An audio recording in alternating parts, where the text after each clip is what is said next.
Great Monday morning, December 14, 2020. To God be the glory for yet another beautiful beginning of a brand new week. We are in the 9th chapter of Genesis, and the first verse is an encouragement.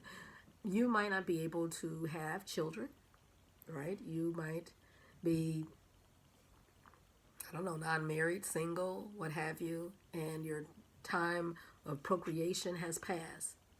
But we can be fruitful, multiply, and replenish the earth with God's Spirit and impact. Yes. I mean, there are so many children who need inspiration and direction for such a time as this.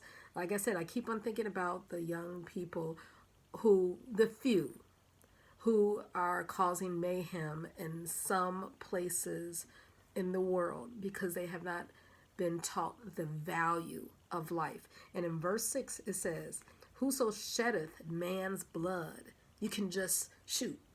And I think about it, you're thinking you're in a movie or a video game. Listen, whosoever murders by man shall his blood be shed. For in the image of God, this is so important, for in the image of God made he man. So I was just looking at a little teeny baby who just a newborn.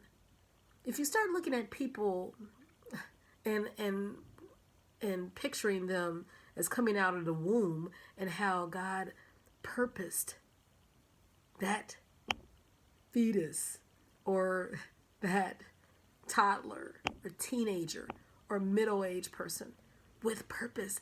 They were created in the image of God, and then he poured so much into them, his content. How dare us try to take away their life? But it's because that we're not being taught the value of each other, cutting each other down, not only murdering with a gun, but our tongue, which is a deadly weapon.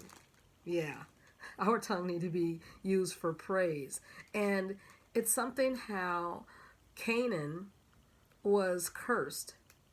It says Noah later on in this chapter, he was a husbandman, a farmer, and he planted a vineyard.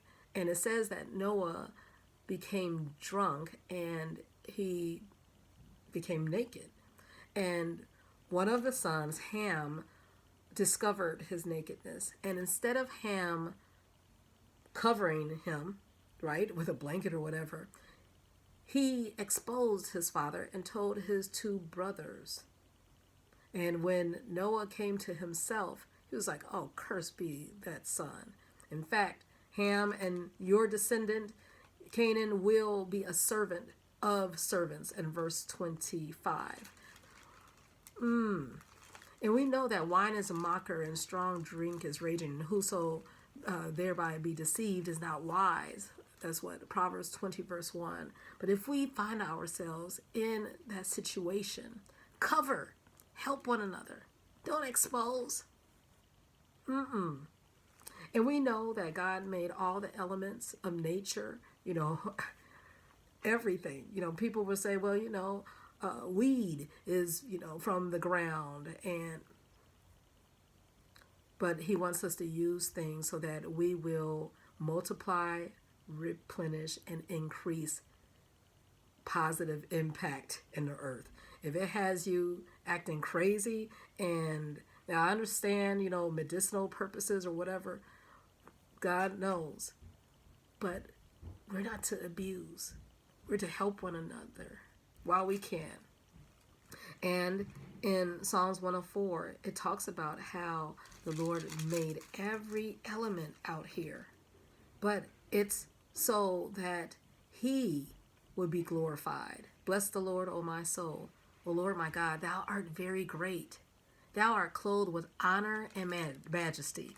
And just talking about nakedness, no, he wants us to cover each other with honor and not to be humiliated. So that we can, in the beginning of the day, worship him, and in the evening, we can close out Psalms 134. Behold, bless the Lord, all ye servants of the Lord, which by night stand in the house of the Lord, so that you'll be clear and pure and have worship throughout the evening, throughout your sleep.